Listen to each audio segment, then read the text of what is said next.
So good news, everybody. Kirk Sigmund, one of the IP experts that I have previously referenced in another video, has gone on record saying that he thinks that Nintendo's claim that mods should not count as prior art is just a loser argument and a Hail Mary, and quote, Nintendo is so wrong, it hurts.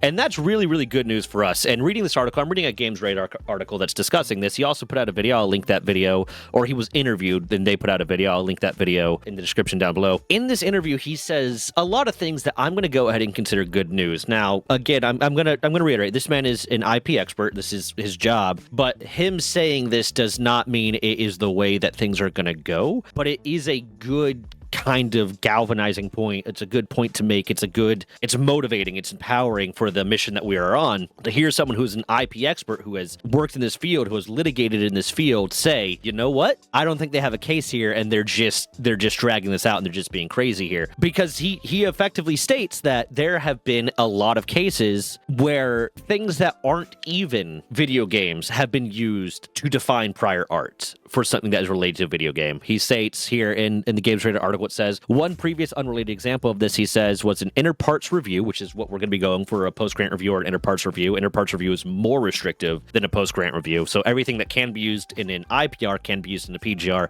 but not everything that can be used in a PGR can be used in an IPR, which used a Dungeons & Dragons manual as prior art, which is not a video game at all, but it's talking about character sheets and things like that for the purposes of that IPR. So where previously I have been stating, and I'm going to kind of keep it this way and let the lawyers that we're hopefully going to be working with, and I'm going to reach out to Kirk Sigmund, actually, because I'm currently talking to another lawyer right now. I have a meeting with him at 2. It's 10:47 right now. I don't know why I look down like this. I don't have a watch on.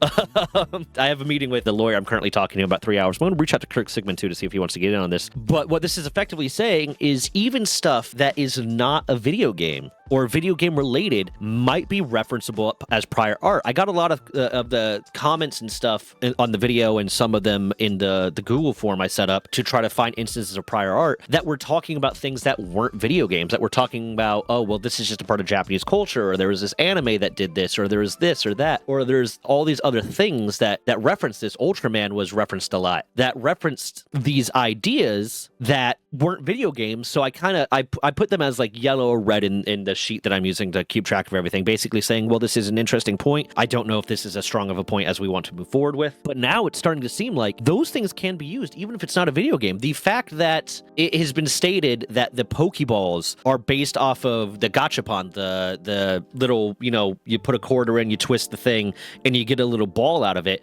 The fact that they were, at least if you Google it and you look at like the Wikipedia page, the Bulbapedia page, it says that they're likely referencing that is part of what they're referencing. Is that's where the idea of the Pokeball came from, was, hey, you got this little ball, you pop it open, and you get a toy out of it. You're a little monster in it, kind of thing. That gives more credence to the fact that we don't even have to look at necessarily just a video game prior art.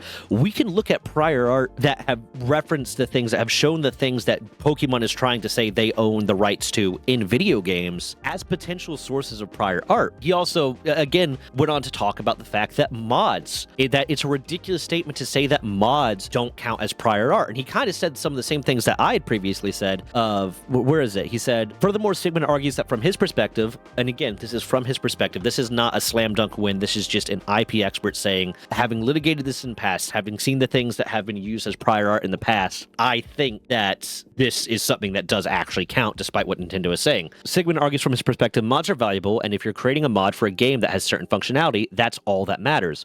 For sure, there have been instances in which I've been in fights with the patent office, or I've been in litigation where the references we've used have been things that were never actually made and that had numerous real-world flaws, but that doesn't prevent them from being prior art, at least in the United States. He states that there might be nuances in Japanese law, and Japanese law might be a little bit different. He's worked in Japanese law, but there might be nuances that make it so it doesn't count. But in general, I think that the argument is a loser. It's one that is fixated too highly on form over function, which is just a bad idea, because where do we end that dispute, right? right? There are plenty of Unreal Engine 5 games are those mods too, just because they're running on a singular engine. It gets into this weird dispute that no one knows what the hell is going on anymore. So from my perspective, it's just a loser argument from Nintendo. I think that they're trying to throw a Hail Mary because there's so much out there. And I love this too. So basically what he's saying, before I go on, he is saying kind of the same thing that I said in my video about the fact that they're trying to say that mods don't count. Of if you are trying to say that something relies on something else for it to run, everything relies on something else to run. Unreal Engine works within an operating system. Operating systems work within BIOS. There's firmware that makes that helps the hardware work. It helps the software work. It helps the operating system work. It helps everything work. So everything in a computer is going to be relying on something else, which would make it said that the only thing that should count for prior art is the pieces of silicone that they use to make the software, or not make the software, to make the hardware. Is that the only thing that counts as prior art? It's a ridiculous argument to make. And like he said, he thinks it's a Hail Mary because they probably weren't expecting this pushback. That's my theory. My theory is that they were not expecting Pocket Pair to fight back. They were expecting Pocket Pair to crumble and say, oh no, Nintendo's coming after us. And they knew that their patents were bullshit, but they didn't think Pocket Pair was going to have the money or the willpower to fight them. So they were just going to be able to win and use this fraudulent patent against them. But now it's just like, no, Pocket Pair is fighting back. Pocket Pair is fighting the good fight in this. And now they're like, okay, how do we justify us not being a bully? And I'm hoping with the answer, and I'm hoping the courts see it both in the United States and in Japan, because they're not suing, to be fair, they're not suing Pocket Pair in the United States right now. They're suing them in Japan, but they do have patents in the United States. But I'm hoping these fraudulent patents, these allegedly fraudulent patents, again, trying to protect my ass from Nintendo, these allegedly fraudulent patents end up causing is for both of those governments to see the fact that Nintendo is trying, and they're trying to further a monopoly on certain spaces in the video game community, in the game dev genre, in video games, and end up using the anti-monopoly laws that exist in both countries to force Nintendo to divest and to punish Nintendo for this. And I hope this ends up becoming that big turning point where now they're like, we thought we were this big powerhouse and we thought we can keep bullying people, and now the legal power, the judicial power of both countries is coming down to punish us. I hope that's what happens. But furthermore, Sigmund speculates that I think deep down inside, they know these patents are junk. They don't want them to be invalidated. They don't want a bad mark on the record. But mods, that gets into this weird definitional case. I would never make that argument in a million years. So this patent expert, this IP expert who has litigated these cases is basically saying, going forward and saying, they're insane. They are insane right now. What are they doing? None of this makes sense. These are bad arguments. How are they even trying this? And from my conversation with the lawyer that I'll be having another meeting with at 2:00 today, he used to work as a patent examiner. This man used to work as a patent examiner. I'm not going to, until I talk to him again and get his permission, I'm not going to actually say the law firm I'm working with, but I'm also going to reach out to Kirk Sigmund. I don't know why I didn't think about doing that before. I'm going to reach out to Kirk Sigmund. But from what he said, at least in the United States, Nintendo isn't seen really one way or another when it comes to the patent office. That was his claim at the very least. Mate, I know there's going to be the conspiracy theories. I know there's going to be people in the comments the moment they hear this part, but what if he's trying to hide it? He's trying to cover it up. I don't know. He doesn't work in the patent office anymore. He works as a patent lawyer that handles a lot of IPRs and PGRs. So I think he would want to be a little bit more upfront about it, but whatever. If you have your conspiracy theories, go ahead and have your conspiracy theories. But according to him, at the very least in the United States, Nintendo is not seen by the patent office as one way or the other. They're not seen overly favorably. They're not seen underly favorably. They don't dislike them. They don't like them. They're just another company. So I think between those two things, I think this is a really good thing for us in this fight. I think this fight has a large, even better chance of winning. One, I think Pocket Pair, I've said before, I think Pocket Pair is going to win this. They're going to come out. As long as they don't give up, as long as they keep fighting, I think they're going to win this. But I think this is also a good case for us in the fight to get these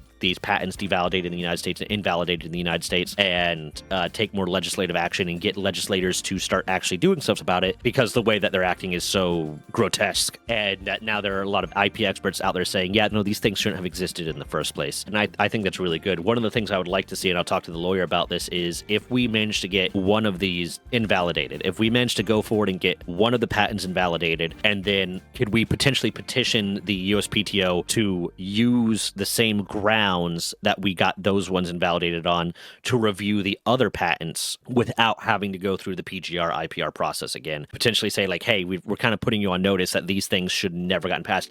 If like, especially if it's found so like that the review process was so poorly managed for the patents that they should have never been granted, then can we then say, hey, we're going to put you on notice like this? There's several that have gotten through like this. Would you, without this whole process, go back and relook at them based on the information that we have provided, the arguments that we have made with this one? Will you go back and look through these ones and see if you're willing to invalidate them without having to go through the IPR PGR process again, which would save a lot of money and a lot of time. But with that, I'm going to leave this there. I will be linking the Kirk Sigmund video in the description down below if you want to watch that more more completely. I will be reaching out to him. I'm going to send an email shortly after this and reach out to him, see if he wants to work with me or not. That would be really awesome. In the meantime, one thing that you could do to help spread this message is share this with other content creators. I'm trying to reach out to a few different ones. I actually just got an email back from Ross Scott recently. I need to reply to that when I get off this call as well, or get off this recording as well. I just got an email back from Ross Scott. But reach out to other content creators. Share this with big content creators. Share it with people like Moist Critical or Legal Eagle. I'm already working with Legal Mindset, supposedly. He still hasn't replied to me. But share this with other content creators. Get some big names watching this so we can get more eyes behind this, so we can get more movement on this, and share this with them. Comment on it. If they've done videos about this, or if they have streams, comment like, hey, have you seen this? Get more eyes on this. Share this. But also like, comment, subscribe, hype this video if you can. Every bit of engagement helps the video do better. If you're interested in helping the channel more directly, please sign up for memberships down below. Every dollar from the membership is going to go straight to my editor to reach such a point that I can afford to hire him on full time. And on a personal note, if you could click on the thing over there, the playlist over there, I have a storytelling channel. The storytelling channel is currently reposting a lot of the videos that were originally on this channel. YouTube doesn't like when young or small creators have variety, so I had to create a new channel for that. But I really want that to take off. Telling the stories on stream and posting the stories and getting people's comments on them was an incredibly cathartic thing for me. I want to keep doing that. I'd really love for that channel to take off and start doing really, really well for me too. So please click on that playlist, watch the videos on that playlist, subscribe to that channel. It would help a lot, help it get a lot of traction and help me a lot. But thank you with that. Goodbye. Fuck Nintendo.